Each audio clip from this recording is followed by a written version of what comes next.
नमस्कार, आप देख रहे हैं आंकड़े हमारे फैसला आपका। मैं हूं आपके साथ मनोज मनु। भले ही विपक्षी गठबंधन इंडिया की तरफ से प्रधानमंत्री चेहरे का ऐलान नहीं हुआ हो, लेकिन ये सब जानते हैं कि 2024 की जंग राहुल बनाम मोदी के बीच होनी है और इसी ऐलान जंग में बीजेपी ने राहुल गांधी पर पोस्टर से प्रहार किया है।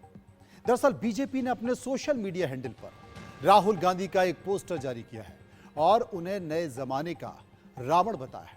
पोस्टर में बीजेपी ने लिखा है कि नए जमाने का रावण यहां है और दुष्ट धर्म और राम विरोधी है। उनका एकमात्र लक्ष्य देश को बर्बाद करना है। बीजेपी की तरफ से जारी पोस्टर में राहुल के 7 सिर दिखाए गए हैं। इस तरफ लिखा है कि भारत खतरे में।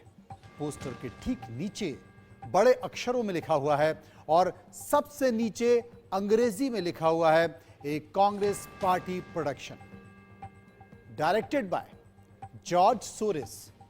अब इस पोस्टर को लेकर सियासी कोहराम मचा हुआ है।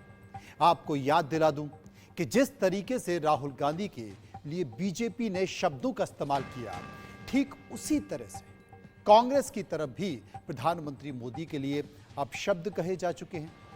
राहुल के रावण वाले पोस्टर पर किसने क्या कहा, यह आपको विस्तार से बताएंगे, लेकिन इसके पहले इस तरह की बयानबाजी पर एक सर्वे देखिए। यह सर्वे किसने किया है? यह सर्वे इंडिया न्यूज ने किया है। इंडिया न्यूज जनता के बीच गया और जनता के बीच जाकर उन्होंने इस पोस्टरबाजी पर, इस तरह की बयानबाजी पर लोगों की राय जानी और राय जानने के बाद पता किया कि आखिर जनता इसे क्या मानती है। अब जो पोस्टर है, वो पोस्टर पर हमने सर्वे किया तो लोगों की राय निकल कर आई। अब लोगों की राय क्या है? क्या ये राम विरोधी है? 4.06%। हिंदुत्व विरोधी है 7.61%। देश विरोधी है 12.18%। पोस्टर बस एक प्रोपेगेंडा है 51.28% लोग कहते हैं और कह नहीं सकते यार हमें पता नहीं है 24.87%। सवाल क्या था कि बीजेपी ने जो पोस्टर में राहुल गांधी को रावण बताया है, राहुल को लेकर आपकी राय वो आपने देखी कि लोगों की राय क्या आपके टीवी स्क्रीन पर है। प्रोपेगेंडा है 51.28% लोग मानते हैं। अब एक और सवाल हमने पूछा, उस सवाल पर क्या राय है वो सवाल सुन लीजिए।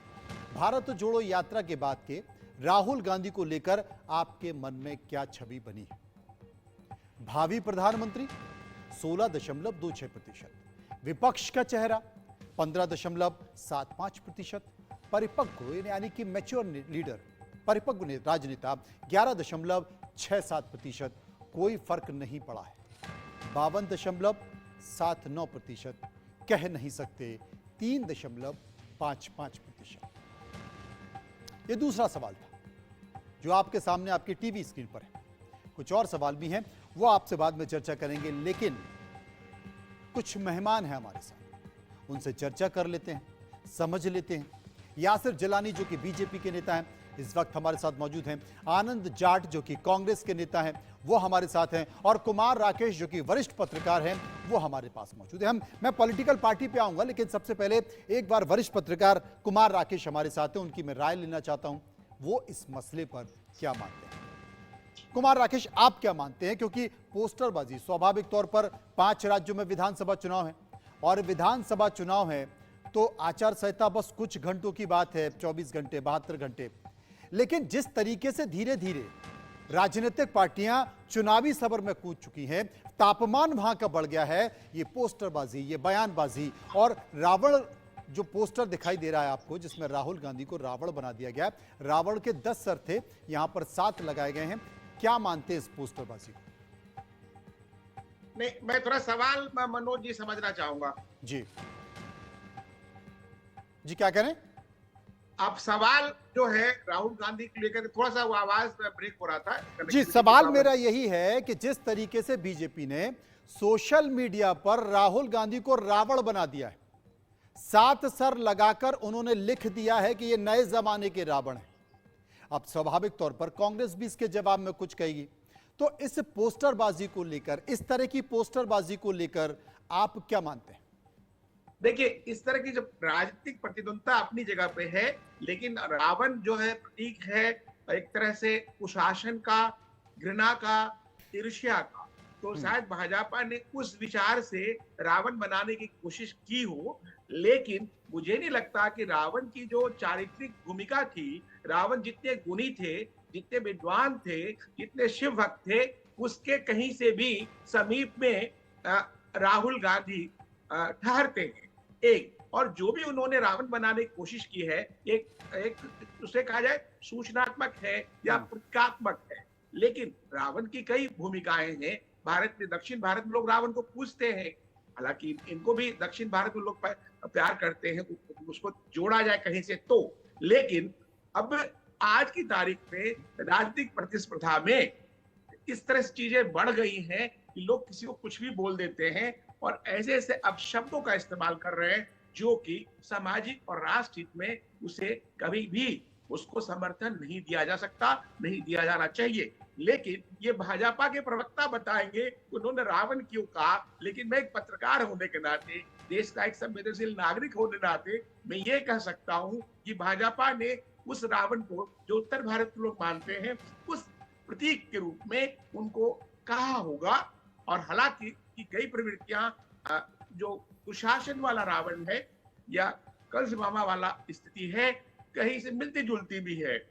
बेचारे कभी कभी, क्योंकि उनको भारतीय संस्कृति का ज्ञान मान है नहीं, तो जो उनके आसपास के लोग पुर्जा पकड़ा देते हैं, बेचारे बोल देते हैं, उसमें उनका कोई दोष तो है नहीं, उसके बहुत ही भोले भाले सीधे प्राणी है राहुल गांधी जी। बात अलग है, वो उनकी माता जमानत पर चल रही है, बेल पर चल रही है, कई तरह के आरोप है, भ्रष्टाचार को सदाचार बनाने की कोशिश में है कि भाई बेल पे जेल जाने से बचने के लिए पूरा प्रदर्शन करवा देते हैं। एक नई परंपरा चली है मनोज जी, चाहे वो टीएमसी के नेता हो, चाहे अभी आपके नेता हो, कि भ्रष्टाचार को सदाचार मानो, नहीं तो भूख हड़ताल करेंगे, नहीं तो मरेंगे। तो मैं बड़ा कंफ्यूज हूँ आज के नई लोकतांत्रिक पद्धति में राजनेताओं की इस भूमिका से। राजनेताओं की भूमिका को लेकर लोग कंफ्यूज हैं। यासिर साहब, जिसका जिक्र कुमार राकेश कर रहे थे, मैं भी वही पूछना चाहता हूं कि आखिर राहुल गांधी को रावण क्यों बनाया गया, या रावण की भूमिका में राहुल गांधी को, बीजेपी को राहुल गांधी नजर क्यों आ रहे हैं? देखिए, अभी बहुत सीनियर पत्रकार थे और वो रावण की व्याख्यान कर रहे थे। रावण गुणी थे, रावण बहुत सारी चीजों में निपुण थे, ये सब जानते हैं। लेकिन रावण ने माँ सीता का हरण किया था, तो वो उनका जो चरित्र है, वो चरित्र बिल्कुल निगेटिव हो गया। और उसके बाद आज तब से और आज तक के पूरे जो ये कालखंड 5000 साल से चला आ रहा है, वो बिल्कुल निगेटिव।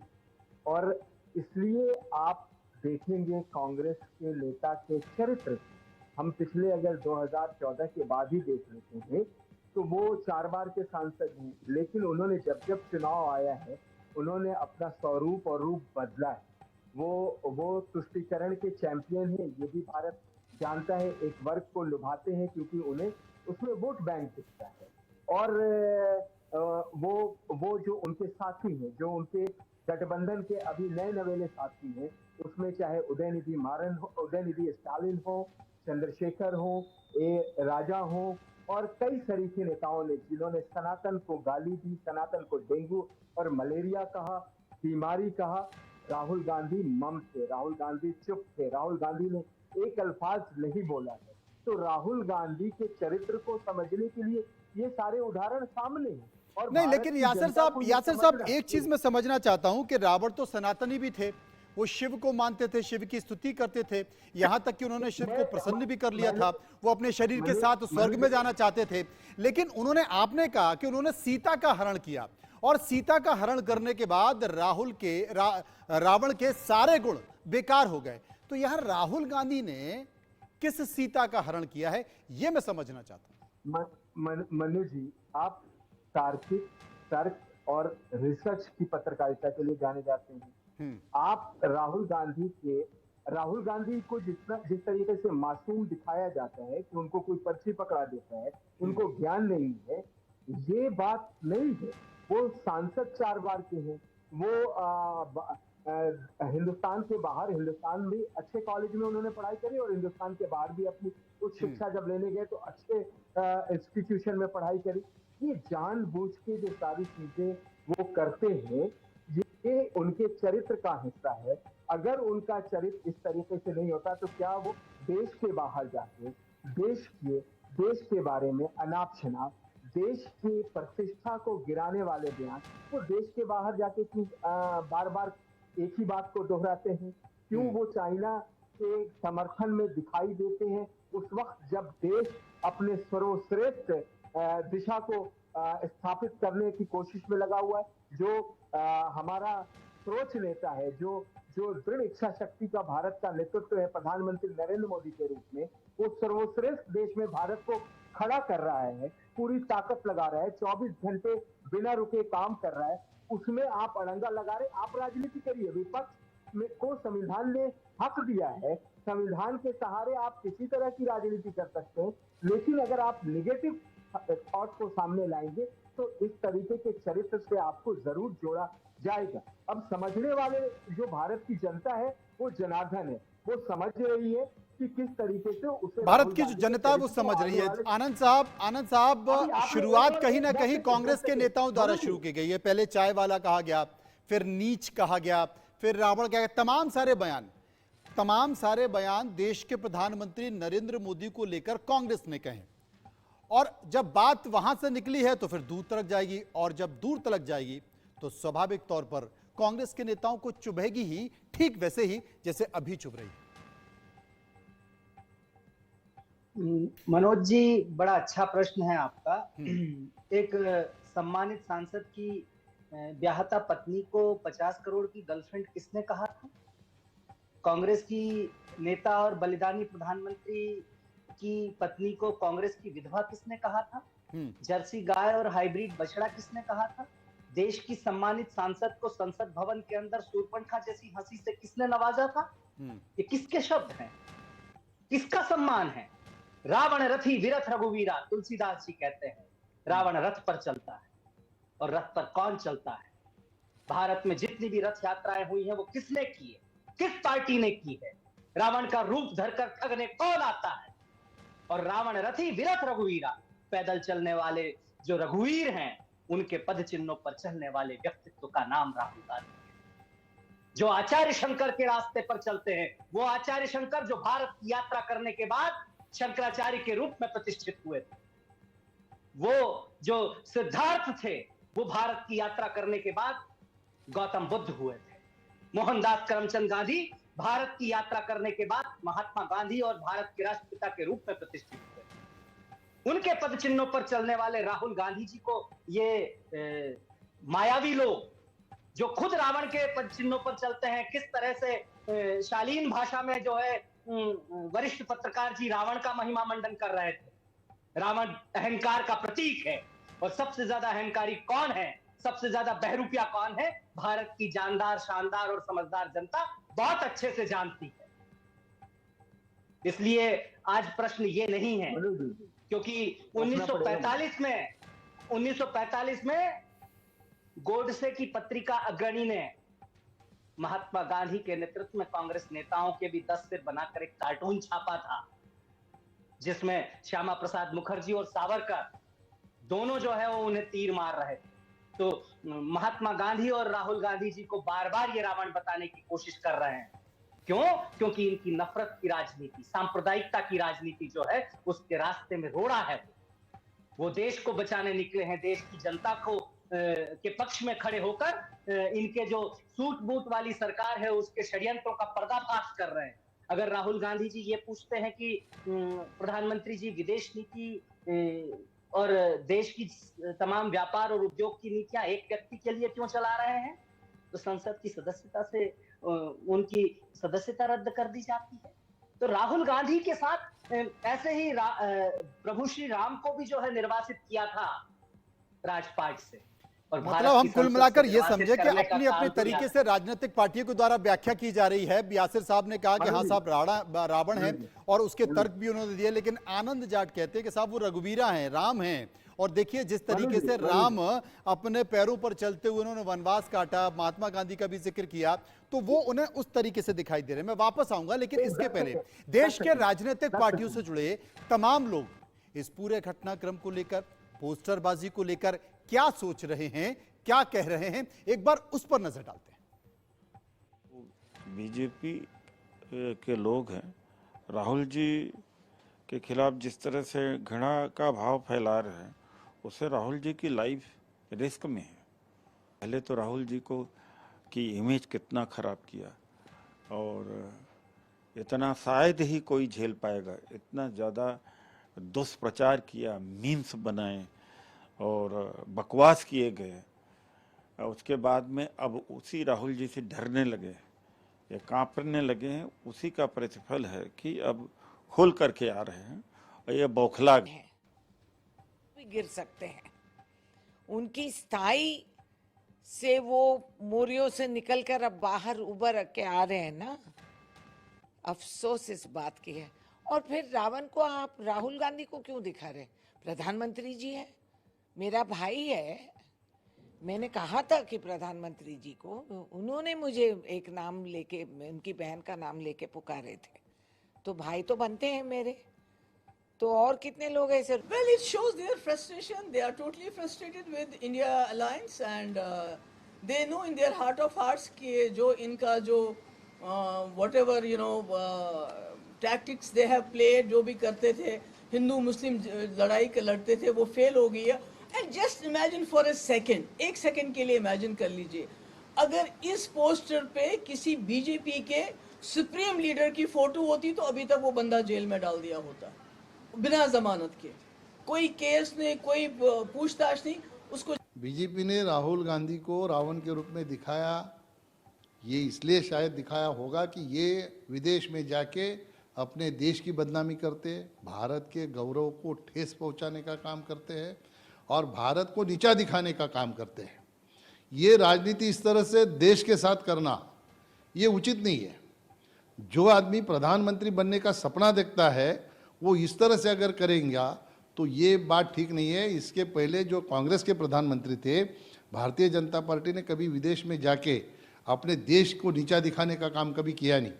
अभी मोदी जी को ये लोगों ने टीपू सुल्तान दिखाया। मुझे मालूम है, देश के जनता को मालूम है, आपके मीडिया के सारे साथियों को भी मालूम है कि मोदी जी देश का विकास कर रहे हैं। आपने ये तमाम तरीके के बयान सुन लिए, लेकिन सर्वे के 2 सवाल बचे हुए हैं। एक बार वो 2 सवाल हम देख लें, उसके बाद फिर अपने मेहमानों पर चलेंगे। तीसरा सवाल, मोदी के मुकाबले विपक्ष में सबसे बड़ा चेहरा आप किसे मानते हैं? राहुल गांधी 42.56%, अरविंद केजरीवाल 8.62%, नीतीश कुमार 7.61%, ममता बनर्जी 5.61%, कह नहीं सकते 35.60%। ये लोगों की राय। चौथा सवाल, क्या राजनीति में विरोधियों के लिए रावण, कंस, राक्षस जैसे शब्दों का इस्तेमाल सही है? हाँ कहने वाले लोगों की राय 16.76%, ना कहने वाले लोगों की राय 78.68%, कह नहीं सकते 4.56%। कुमार राकेश हमारे साथ हैं। ज्यादातर जो राय निकल कर आई है वो 78.68% कि इस तरह के शब्दों का इस्तेमाल नहीं होना चाहिए।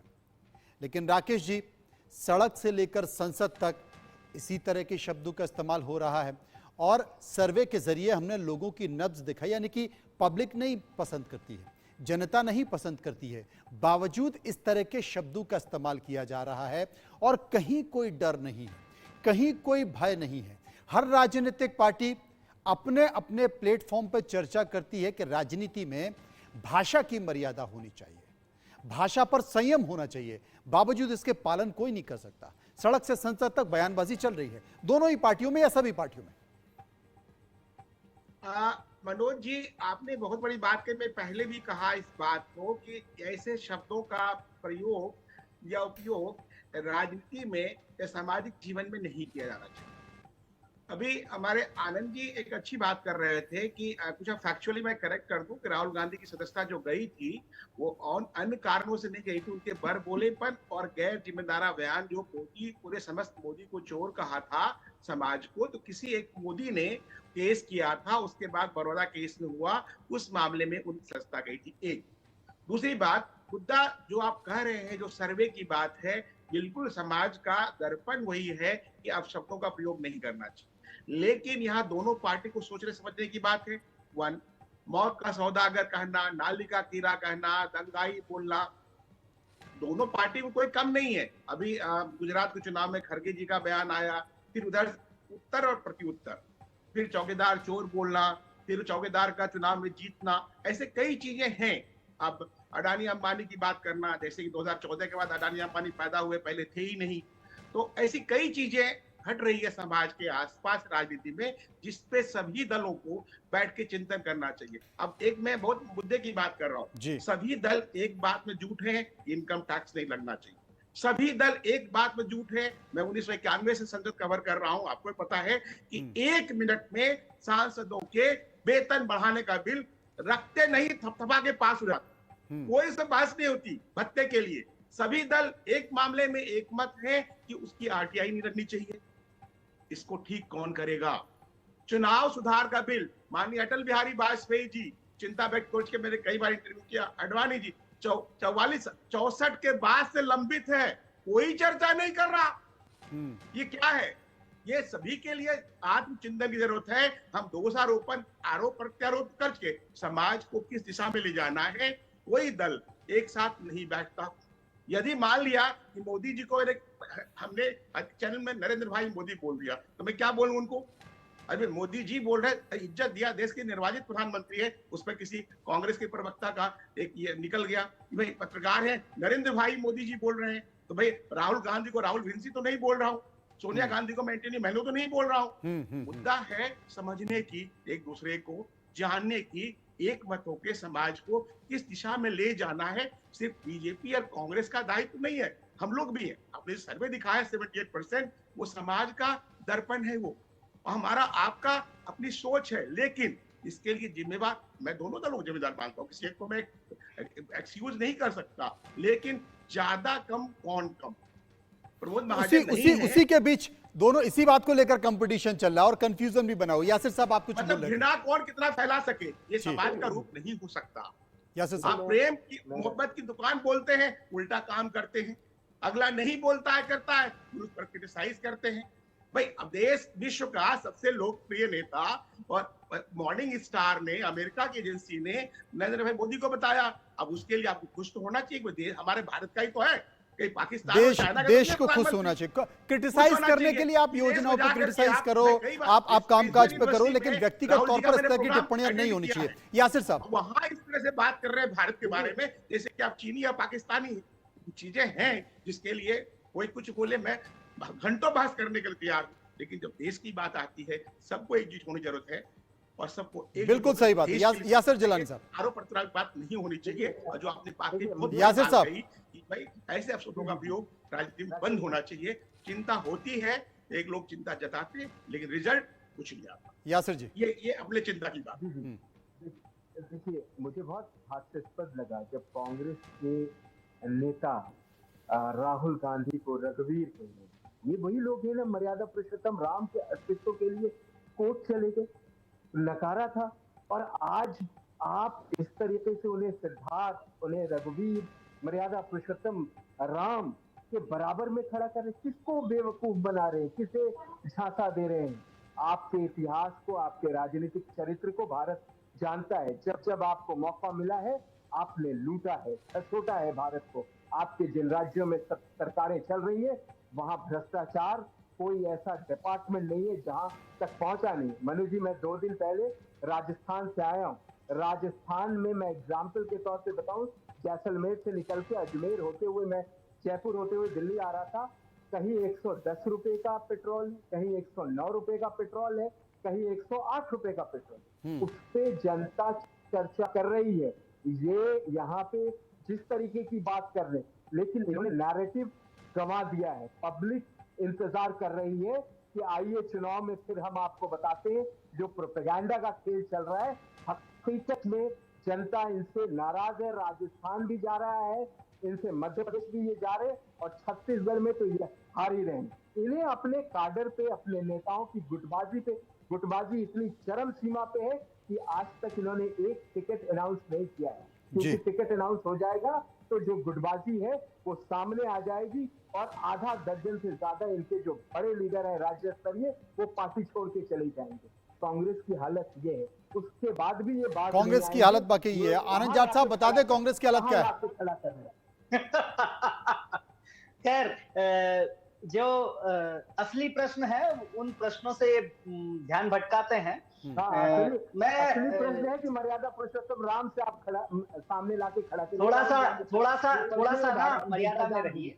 मैं आपके बीच में नहीं बोला हूँ, आप शांति से सुनेंगे तो अच्छा रहेगा। बोलना मुझे भी आता है, मैं बीच में बोल सकता हूं। बोलिए जाट साहब बोलिए। भाजपाई संस्कारों का प्रदर्शन मत कीजिए। चलिए, प्रदर्शन तो हमारे संस्कार है, उस पे हाँ, भाजपाई संस्कारों का प्रदर्शन मत कीजिए। मैं आपके बीच में नहीं बोला हूँ, सुनिए। मुद्दे से भटक जाएंगे आनंद साहब, मुद्दे से भटक जाएंगे, बस अपनी बात कह दीजिए क्योंकि समय कम है। इनको चुप तो कराइए, मनोज जी इनको चुप तो कराइए। मैं किसी के बीच में नहीं बोल ठीक है, रहा हूँ। आप अपनी बात कह दीजिए, आपकी आवाज आ रही है। हाँ, वही बता रहा हूँ। ये वीडियो, ये खबर है 24 दिसंबर की खबर है, 24 दिसंबर की, जिसमें कहा है संसद में मोदी सरकार ने कहा राम सेतु के अस्तित्व का कोई प्रमाण नहीं है। ये 24 दिसंबर 2022 की खबर है। ये सदन में कहा है आपके मंत्री ने। खबर है। आज प्रश्न ये नहीं है, आज प्रश्न नहीं है। सुनिए, अब जो है मध्य प्रदेश की बात कर लेते हैं। मध्य प्रदेश में महाकाल लोक में सप्तर्षियों की खंडित प्रतिमा कह रही है कि मध्य प्रदेश में 50% कमीशन की सरकार है, जो भाजपा की सरकार। मध्य प्रदेश में 109 रुपए 65 पैसे पेट्रोल बिक रहा है, और प्रधानमंत्री आए थे तो उन्होंने कहा था कि भाजपा की किसी सरकार में 100 रुपए से ज्यादा का पेट्रोल नहीं है। क्या मध्य प्रदेश की सरकार को वो भाजपा की सरकार नहीं मानते, क्योंकि ये लूट की, झूठ की और सौदेबाजी की सरकार है? कैसी बातें आप करते हैं? कुल मिलाकर ये कहा जाए कि चुनाव में इस तरह की बयानबाजी चलेगी और 2023 से लेकर 2024 तक ये तमाम सारी परिस्थितियां होंगी। चूंकि समय का अभाव है आनंद साहब, फिर कभी चर्चा करेंगे, लेकिन कुल मिलाकर बात हम पोस्टरबाजी को लेकर कर रहे थे। जिस तरीके से पोस्टरबाजी हो रही थी ये माना जाए, लेकिन हम इस पर चर्चा भी कर रहे हैं कि क्या इस तरह की भाषा होनी चाहिए, इस तरह की चीजें होनी चाहिए, और इस तरह की चीजें होंगी तो स्वाभाविक तौर पर राजनीति में जिस तरीके से मर्यादाओं का हनन हो रहा है, देश के लोग इस बात को काफी चिंतित हैं। चर्चा जरूर होती है, मंथन जरूर होता है, चिंतन जरूर होता है, लेकिन धरातल पर उतरकर इन सब चीजों का वो स्वरूप नहीं दिखाई देता है जिसकी कल्पना हम सब ने की थी। बहुत बहुत शुक्रिया करेंगे राकेश जी का, शुक्रिया हम करेंगे यासिर साहब का, शुक्रिया हम करेंगे आनंद जाट साहब का, जो उन्होंने चर्चा पर बात की।